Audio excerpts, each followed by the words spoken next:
Panama's real estate industry does not want you to see this video because the 8 towns I'm about to show you make Boquet's overpriced expat bubble look like a financial mistake.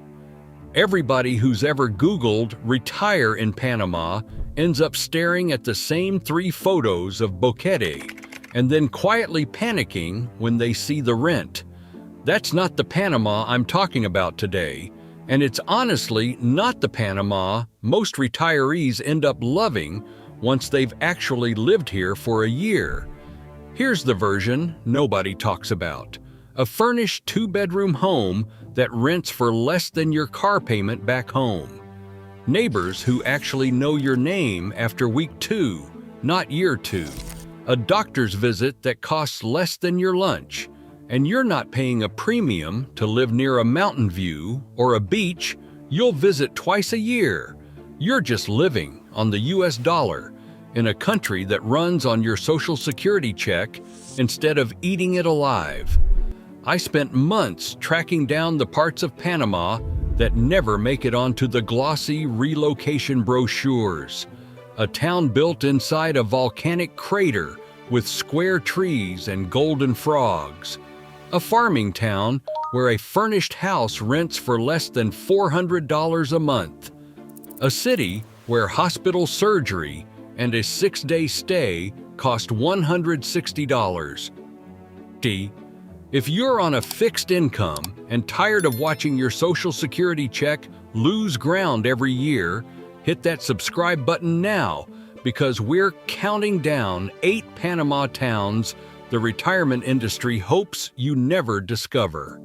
Before we get into the list, you need to understand why this works financially, because it isn't luck. Panama uses the US dollar as legal currency, alongside its own Balboa, which trades 1-to-1 with the dollar. That means no currency exchange risk, no watching a peso or a lira eat 10% of your retirement account in a bad year. Your Social Security deposit is worth exactly what it says it's worth every single month. Panama also runs a territorial tax system. That means Panama does not tax income earned outside the country. Your Social Security, your pension, your IRA withdrawals sourced in the United States, taxed by the United States if at all, and left alone by Panama. That single fact separates Panama from a lot of cheap retirement countries that quietly tax your worldwide pension the moment you become a resident. You'll still file with the IRS every year as a U.S. citizen. That doesn't change, and you should talk to a cross-border tax professional before you move. But Panama isn't reaching into your foreign retirement income a second time. And then there's the pensionado visa, which is honestly the best-kept secret in retirement planning. To qualify, you need a lifetime pension of at least $1,000 a month. Social Security counts, a private pension counts, a lifetime annuity counts. If your pension runs a little lower, around $750, you can still qualify by pairing it with at least $100,000 in qualifying Panamanian real estate.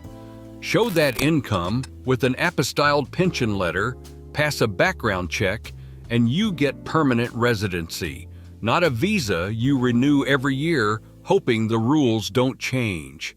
To keep it, you only need to set foot back in Panama once every 2 years. Once you're in, Panama's Law 6 discounts kick in for life.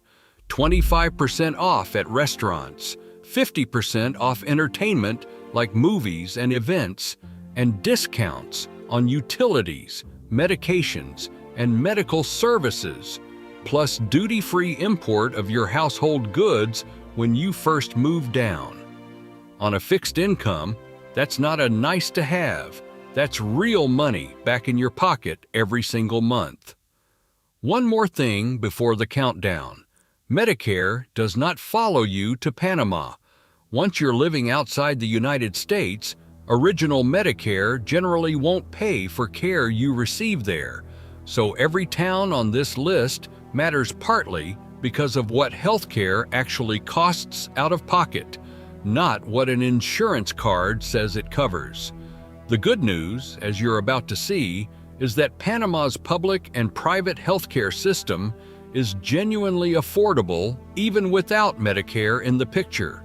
A local private health insurance plan typically runs somewhere between $100 and $250 a month, and that's before pensionado discounts trim it further. Keep all of that in mind as we go, because every town on this list gets better once you layer these numbers on top. Number 8 is Volcán. I first drove up into Volcán through fog so thick I could not see the dashboard, and then it broke, and there was Baru, Panama's only volcano, dormant and enormous, right in front of me. Volcán sits in the Chiriquí Highlands, about 25 minutes past Boquete, at a much higher elevation, which means genuinely cool, misty, spring-like weather year-round. Most retirees here spend somewhere between $1,000 and $1,500 a month total, including rent. A traditional 2-bedroom home rents for $300 to $800, and homes for sale start around $125,000, meaningfully less than Boquete or nearby David. Electricity runs $30 to $50 a month, and that is on the high end because nobody needs air conditioning up here. Public hospital visits run $2 for a general doctor and $5 for a specialist. Private clinics run $15 to $20. It is a farming town with coffee, vegetables, and flowers, quieter and far less touristy than its famous neighbor, which is exactly the point. Crime here is low, the kind of low where locals still leave doors unlocked during the day, and a growing pocket of North American retirees means you will find English-speaking neighbors within a few blocks, no matter where you settle. The honest caveat is elevation and terrain. Volcán is hilly, so if mobility is a concern, you will want to choose your street carefully. Number 7 is Las Tablas, capital of Los Santos province on the Azuero Peninsula. Rent here runs $400 to $700 a month, with utilities, electricity, water, and gas, running around $100 plus $50 to $60 for internet and cable. A doctor's visit runs about $20, and a solid private health insurance plan runs around $100 a month. Couples report living comfortably on $2,000 to $3,200 a month, all in, and some report doing it for far less. The honest caveat, this is a real Panamanian town, not an expat enclave, so English is spotty and cash is king. Smaller merchants do not always take cards. What makes Las Tablas worth the trade-off is Carnival. This is one of the largest carnival celebrations in the country, an entire town split into two rival street factions, dousing each other with water trucks for 4 straight days. You will never be bored here in February. Outside of carnival season, Las Tablas is a genuinely calm agricultural town. Low crime, friendly plazas, a real market square, and its position on the peninsula means you are close enough to Chitré's hospitals for anything serious while paying small-town prices the other 50 weeks of the year. Number 6 is Pedasí, a fishing village of about 2,000 residents with roughly 300 expats woven into daily life. Americans, Canadians, Germans, Israelis, and more. A basic 2-bedroom home starts around $110,000 to buy or $400 a month to rent. The gated ocean view communities run from $350,000 well into seven figures if you want that. A comfortable, laid-back monthly budget here runs $900 to $1,600. Pedasí is also the hometown of a former Panamanian president, which gives this tiny town outsized infrastructure for its size. The draw is the Pacific, with empty beaches, the Isla Iguana Wildlife Refuge just offshore, world-class sport fishing, and whale watching from May through November. Pedasí punches well above its size when it comes to amenities too. For a town this small, you'll find a surprising number of good restaurants, a boutique grocery scene, and an active social calendar built around the beach lifestyle, all of which makes it feel far less remote day to day than the map suggests. The trade-off is distance. It's roughly a 5-hour drive from Panama City, so for serious specialist care, you're planning ahead, not walking in same day. What you get in exchange is one of the lowest crime rates on the Azuero Peninsula and a small-town rhythm where the same handful of expat and local families show up at every gathering, which for a lot of retirees does more for quality of life than any hospital ranking. If you're enjoying this countdown and you haven't subscribed yet, now would be a great time. The next few entries get even better, and one of them might genuinely surprise you. Number 5 is Chitré, capital of Herrera Province, and by several measures, the most affordable real city in Panama. Couples live well here on $1,500 to $1,800 a month, including utilities and internet. A modest 2-bedroom rents for $350 to $500, high-speed internet runs $35, a meal out runs about $5, and a taxi across town runs $3. Healthcare is the real story. Chitré has multiple public and private hospitals and clinics within minutes of downtown. A public doctor's visit runs $2, a specialist $5, and one expat reported a full surgery plus a 6-day hospital stay for a total of $160. English-speaking medical staff are increasingly common as demand grows. Chitré is also the heart of Azuero folklore, the hand-woven sombrero pintado hat. Panama's real national hat is made right here, not the one tourists think of.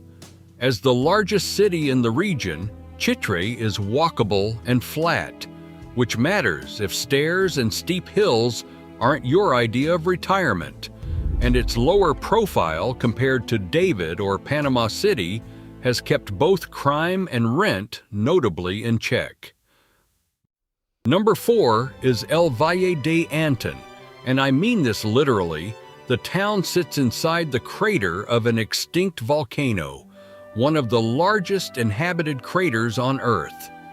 It's home to Panama's golden frog, the national symbol, plus square-trunk trees you won't see almost anywhere else. A couple lives comfortably here for around $1,600 a month. A 1-bedroom apartment runs $400 to $500, and a country home starts around $115,000 to buy.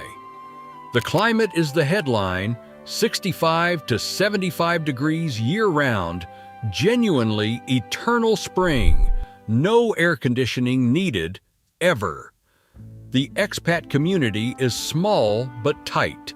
Clubs for gardening, birdwatching, and hiking that double as a built-in social calendar, which matters because loneliness is the real silent killer of retirement, not the price of eggs.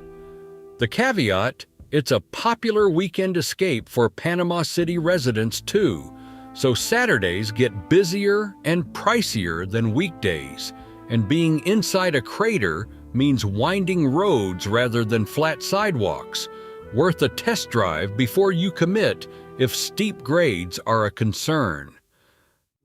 Number 3 is David, the second largest city in the country and the capital of Cherokee. This is where the unpopular town idea gets serious, because David is a real city with real infrastructure at small-town prices. Couples report living comfortably on around $1,400 a month once pensionado discounts are factored in. A single retiree budgeting rent, food, transport, healthcare, and entertainment can plan on roughly $1,700. A modern 2-bedroom apartment runs $600 to $900 a month, and 3-bedroom homes in established neighborhoods cost a fraction of what a 1-bedroom condo runs in Panama City. Healthcare is the headline reason David beats its flashier neighbors. It is the medical hub for all of Western Panama, with 2 full-service private hospitals and 2 public facilities, and the Pensionado program adds another 10% or more off healthcare costs specifically. Reliable water, electricity, and cell coverage are standard, not aspirational. The trade-off for that convenience is climate. David sits in the lowlands, so it is genuinely hot and humid, not the cool mountain air of Boquete or Volcán. On the plus side, David is flat and genuinely walkable, with a real mall, a movie theater, and a full slate of restaurants where your pensionado discount actually gets used week to week, not just once a year. Number 2 is Santiago, capital of Veraguas province, and geographically, the dead center of the entire country. This is the town most Americans have never even heard of, which is exactly why it works. Broader cost of living figures for Panama run $2,000 to $3,000 a month for a comfortable retirement, but Santiago and its surrounding highland towns like Santa Fe run closer to $800 to $1,000 for a couple. The public health system here has no monthly fee, no age restrictions, and no pre-existing condition exclusions. $2 for a doctor, $5 for a specialist, and Santiago itself functions as the referral hub for the entire province when smaller towns can't handle a case. Private health insurance for extra peace of mind runs $100 to $250 a month. Sitting on the Pan American Highway, Santiago puts you within reach of both the Pacific and Caribbean coastlines and the Santa Fe Highlands. The honest caveat, there's a much smaller resident expat population here, so Spanish becomes more useful, not optional. For retirees who actually want to live in Panama rather than a recreation of home, that's a feature.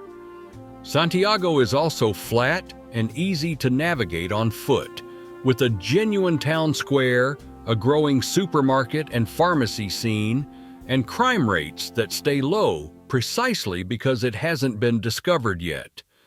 If you've made it this far, do me a favor and hit that like button. It helps this reach other people trying to figure out where to retire without going broke. Number 1 is the pairing of Bugaba and Dolega, 2 farming towns in the Cherokee lowlands that I think are the single best value in the entire country, and almost nobody outside Panama has heard of either one. They sit on the Pan American Highway roughly halfway between David and the Costa Rican border, about 30 minutes either direction, so you get genuine small-town life with a real city and its hospitals 20 minutes away. In Dolega, a furnished 2-bedroom rental goes for under $400 a month, and a full 3-bedroom, 2-bathroom house rents for around $580. In Bugaba, a full restaurant meal with a drink runs about $5. Prices across both towns run 30 to 50% below the expat bubble areas everyone else is bidding up. Bugaba has a real caballero or cowboy culture with horses, cattle, and working rodeos, while Dolega's climate splits the difference between the cool highlands and the hot lowlands, warm enough that you'll want a fan or light air conditioning, but nowhere near the heat of the coast. Both towns have seen steady infrastructure growth as more retirees quietly discover them. Better roads, more small businesses, expanding clinics, without losing the thing that makes them work. Nobody's marked up the price yet. Stack the pensionado discounts, the dollar, and Panama's territorial tax system on top of rent that starts under $400, and you understand why I put this pairing at number 1. Both towns are flat farm country, easy walking for anyone with mobility concerns, low crime by any measure, and close enough to David's 2 private hospitals that affordable never has to mean isolated. So there it is, 8 Panama towns that never show up in the glossy brochures, from misty Volcán to the crater town of El Valle, from carnival-famous Las Tablas to the quiet farm roads of Bugaba and Dolega. None of them are famous. None of them are on a billboard. But every one of them offers what the overexposed towns lost somewhere along the way: real character, a fixed income that actually stretches, and a pensionado visa system that hands you permanent residency and lifelong discounts for qualifying with income most people already have. I drop videos like this every week, breaking down exactly where your Social Security check goes furthest and why. If that's useful to you, subscribe, and I will see you in the next one.